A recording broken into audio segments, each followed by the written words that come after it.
నమస్కారం గురువుగారు. నమస్కారం తల్లి. ధ్యానంలో కూర్చోగానే విపరీతమైన ఆలోచనలు, ఎప్పుడో సనాతనంలో చిన్నప్పటి ఆలోచనలన్నీ అన్నీ వచ్చేసి అసలు ఉక్కిరి బిక్కిరి చేసేస్తున్నాయి గురువుగారు. అసలు వాటిని ఎలాగా అరికట్టాలి, మనం ఎందుకు ముందుకు ఎలాగా వెళ్ళగలగాలి, అదొకటి చెప్పాలి. చాలా ఆలోచనలు అంటే ఇంకా ఆలోచనలకి ఏడుపు వస్తుంది, కానీ నేను ఆపేయాలా అన్నంత నాకు బాధేస్తుంది. అవి ఎలాగ అరికట్టాలో కూడా నాకు అర్థం కావట్లేదు. అలాగొస్తున్నాయి అన్ని ఆలోచనలన్నీ. వాటిని ఎలాగ మనం అరికట్టగలగాలి, మనం ఎలా ముందుకు వెళ్ళగలగాలి? ఇది అందరికి ఉండే సమస్యే. ధ్యానం చేస్తున్నప్పుడు ఆలోచనలు వస్తున్నాయి. వృత్తి ప్రవాహ ఇది మనః. ఈ థాట్స్ యొక్క సమూహమే మనస్సు.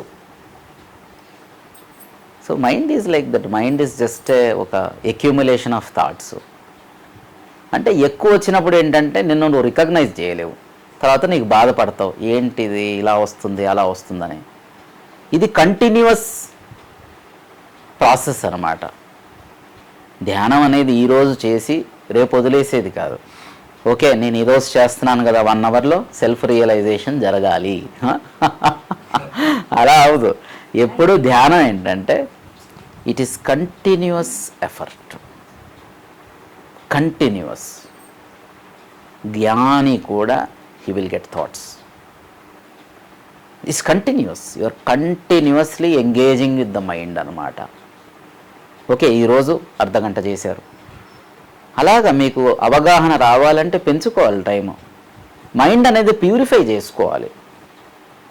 మైండ్ అనేది ఇప్పుడు డర్టీ వాటర్ ఉంది. డర్టీ వాటర్ ఉండడం వల్ల నీకు ఆ ఫ్లోర్ అనేది కనిపించట్లేదు. కింద ఏముంది? కిందే సత్యం ఉంది. సత్యం జ్ఞానం అనంతం బ్రహ్మ, అది కింద ఉంది. ఎక్కడ?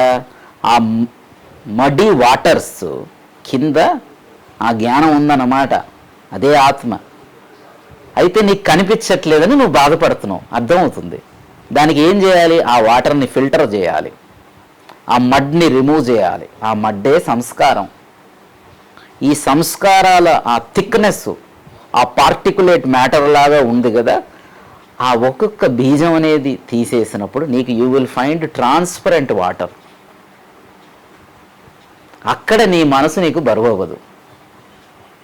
ఈ ప్రాసెస్లో ఎప్పుడైతే నువ్వు కంటిన్యూస్ ఫిల్టరేషన్ మెకానిజం ఎప్పుడైతే నీలో నువ్వు చేసుకుంటావో, ఈ వాటర్ అనేది ఇట్ ఈస్ ప్యూరిఫైడ్ అనమాట. అది ప్యూర్ అయ్యే కొలది నీకు నీ స్థితి అనేది సంభవిస్తుంది. యూ విల్ స్లోలీ ఆ ఫ్లోర్ కనిపిస్తుంటుంది. అక్కడ all the pebbles, all the diamonds, all the beautiful things. So ఆ రికగ్నిషన్ చెయ్యాలంటే ఈ కాన్స్టెంట్ ప్యూరిఫికేషన్ అనేది మీరు చెయ్యాలి కంటిన్యూస్లీ. మెడిటేషన్ అనేది is not a 1 day or a 2 day experiment. It is a constant lifelong experiment. ఎందుకు అంటే మరి నువ్వు అక్యూములేట్ చేస్తున్నావు, సమాజంలో బతుకుతున్నావు, సమాజంలో అన్నీ నీకు నచ్చినట్టు జరగవు, నువ్వు ఏదో అనుకుంటావు, ఏదో జరుగుతుంది. ఇదంతా ఏంటంటే మైండ్లో ఒక రికార్డర్ అనేది ఎప్పుడు ఆన్లో ఉంటుంది. అలాగేదో చేస్తాం, ఇలా రికార్డ్ అయిపోద్ది. ఇలా మనం ఏదో అనుకుంటాం, ఎవరితోనో కోపంగా ఉంటాం, అది తప్పని మనకు తెలుసు, మళ్ళీ ఒక రికార్డింగ్. ఏ సంస్కారాలు ఫామ్ అవుతాయి. సో దీన్ని ఒక కంటిన్యూస్ ప్రాసెస్తోనే మనం ఈ ప్యూరిఫికేషన్ అనేది చేయాలి. ప్యూరిఫికేషన్ చేసే కొద్ది నీ మనసు అనేది నెలక వస్తుంది. మనస్సు మొదట్లో చంచలంగా ఉంటుంది, చంచలంగా అలా ఆ వైబ్రేషన్ ఉంటుంది. కదులుతూ కదులుతూ కదులుతూ నీకే బాధ వస్తుంది, ఏడుపు వస్తుంది. అదే నీ బాధ, నాకు అర్థమైంది. ఏడుపు, అయ్యో ఏంట్రా నా పరిస్థితి ఇలా అయిపోయింది. ఆ వైబ్రేషన్ అనేది తగ్గితే నిలకడ వస్తుంది. మనసు ఆగాలన్నమాట. అది ఇక్కడ ఏంటంటే మనసు ఆగితే ఇంకేముంది, సత్సంగాలు ఖాళీ అయిపోతాయి. ఇప్పుడు అందరూ జ్ఞానులే. మనసు ఆగితే అందరూ జ్ఞానులే కదా. కాబట్టి ఈ కాన్స్టెంట్ ఎక్స్పెరిమెంట్ అనమాట. అది కంటిన్యూస్లీ యు ఆర్ డూయింగ్. అలాగా హ్యామరింగ్ కొడితే అది మంచిగా నీకు కావాల్సినట్టు నువ్వు చేసుకోవచ్చు. హ్యామరింగ్ చేస్తే గోల్డ్ని ఎలా కావాలంటే అలా చేసుకోవచ్చు కదా. అప్పుడు మైండ్ నీ ఫ్రెండ్ అవుద్ది అనమాట. అప్పటిదాకా మైండ్ అంటే పెద్ద the worst enemy or your best friend. ఇప్పుడు వర్స్ట్ ఎనిమీగా ఉంది.